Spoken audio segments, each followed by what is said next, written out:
মৃতদের আগুনে দাহ করা হয় যেন তারা শান্তি পায়। কিন্তু যদি সেই আগুনেই জন্ম নেয় কোনো অশান্ত আত্মা, যে জীবিত মানুষকেও টেনে নিয়ে যায়। আজ আমি বলবো কালো শ্মশানের প্রেতাত্মার কাহিনী। রাজশাহীর কাছে এক প্রাচীন গ্রাম। সেই গ্রামে আছে এক শ্মশান ঘাট, যেটাকে সবাই বলে কালো শ্মশান। কেননা যতবারই এখানে দাহ হয়েছে, চারপাশের গাছ গাছালি আগুনে পুড়ে গেছে, আর রাতে ভেসে বেরিয়েছে কালো ধোঁয়া। গ্রামবাসী বিশ্বাস করে এই শ্মশানে এক প্রেতাত্মা বাস করে, যে নতুন লাশকে নিজের দাস বানিয়ে রাখে। তাই সন্ধ্যার পর কেউ শ্মশানের পথে যায় না। গ্রামের এক যুবক সায়েম শহরে পড়াশোনা করে, কিন্তু শ্মশানের গল্পে হাসে। ছুটিতে গ্রামে এলে এক রাতে কৌতূহলবশত সে যায় কালো শ্মশানের দিকে। বন্ধুরা ভয় দেখিয়ে বলে, ওইখানে যেও না, একবার গেলে ফিরে আসা যায় না। কিন্তু সায়েম জেদ করে একা বেরিয়ে পড়ে। শ্মশানের কাছে যেতেই তার নাকে এলো এক অদ্ভুত পোড়া গন্ধ।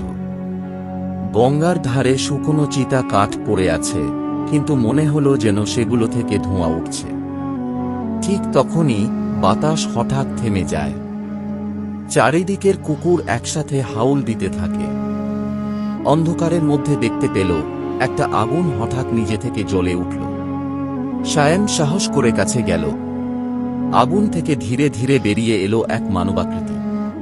পুরো শরীর পোড়া, চামড়া নেই, শুধু জ্বলন্ত চোখ আর ধোঁয়ায় মোড়া মুখ।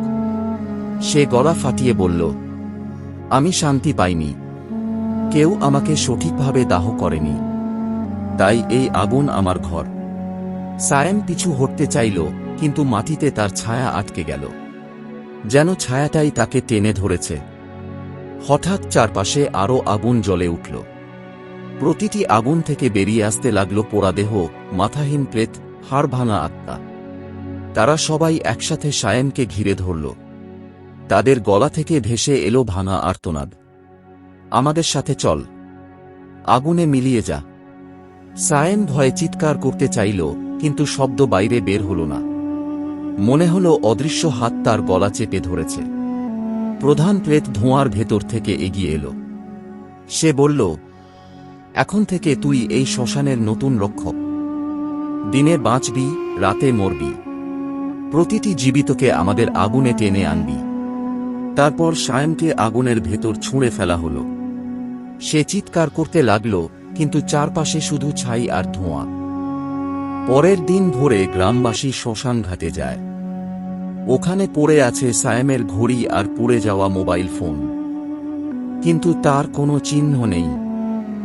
এরপর থেকে গ্রামবাসী বলে, রাতে শ্মশানে গেলে এক তরুণের ছায়া দেখা যায়।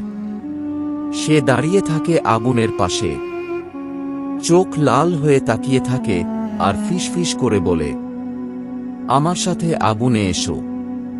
মৃতদের জায়গায় কখনো জীবিতরা টিকে থাকতে পারে না, কারণ একবার কালো শ্মশানের প্রেতের চোখে পড়লে।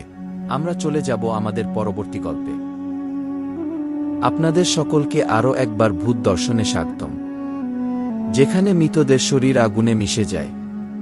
তুমি কি ভেবেছ সেই শ্মশান একেবারেই খালি?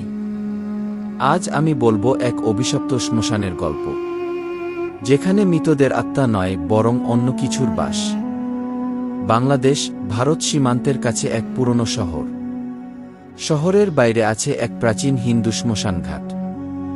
দিনে জায়গাটা শান্ত, কিন্তু রাতে সেখানে নাকি আগুন জ্বলে, অথচ কারো দাহ হচ্ছে না। গ্রামবাসী বলে, ওখানে এক অভিশপ্ত ছায়া ঘুরে বেড়ায়। অনেকে দেখেছে মাঝরাতে সেখানে কারো শরীর দাহ হচ্ছে, লোকজন বসে আছে, কিন্তু কাছে গেলে দেখা যায় একটা দেহ নেই, শুধু ছাইয়ের ওপর অগ্নিশিখা নেচে বেড়াচ্ছে। শহরে পড়াশোনা করা এক যুবক অরিজিৎ ছুটিতে গ্রামে এলো, আর এসব কাহিনী শুনে হাসতে লাগল। সে ঠিক করল, আমি গিয়ে প্রমাণ করব এসব কুসংস্কার ছাড়া কিছুই না। বন্ধুদের সাথে বাজি ধরল, সে রাতে একা শ্মশান ঘাটে কাটাবে।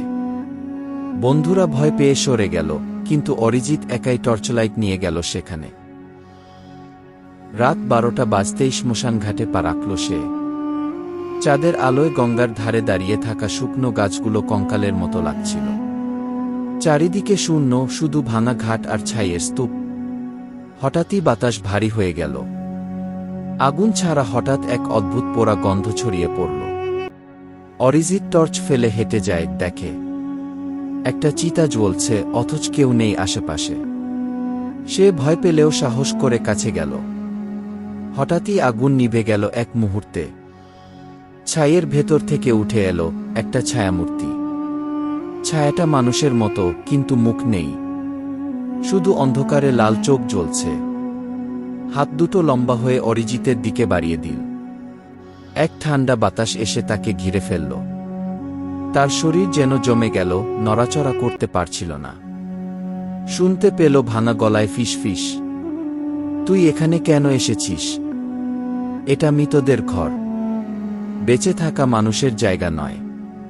ছায়াটা ধীরে ধীরে কাছে এলো। তারপর কানে ফিসফিস করে বলল, আমি এই শ্মশানের রক্ষক নই। আমি সেই মানুষ যাকে জীবন্ত আগুনে পোড়ানো হয়েছিল। আমার আর্তনাদ শোনেনি কেউ। আজ আমি প্রতিটি জীবিত আত্মাকে আমার সাথে টেনে নেই। অরিজিৎ হঠাৎ বুঝল, এটা কোনো সাধারণ আত্মা নয়, বরং এক অভিশপ্ত।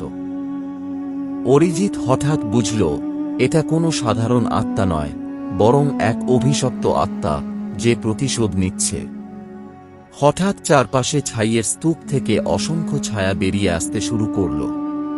কোনোটার মাথা নেই, কেউ পোড়া দেহ নিয়ে হাঁটছে। তারা ঘিরে ফেলল অরিজিৎকে। একসাথে চিৎকার করে উঠল, আগুনে পুড়, আমাদের সাথে চল। চারদিক আগুনে ভরে গেল। অরিজিৎ দৌড়াতে চেষ্টা করল, কিন্তু পা কাদার মতো ভারী হয়ে গেল। পরের দিন ভোরে গ্রামবাসী শ্মশান ঘাটে যায়।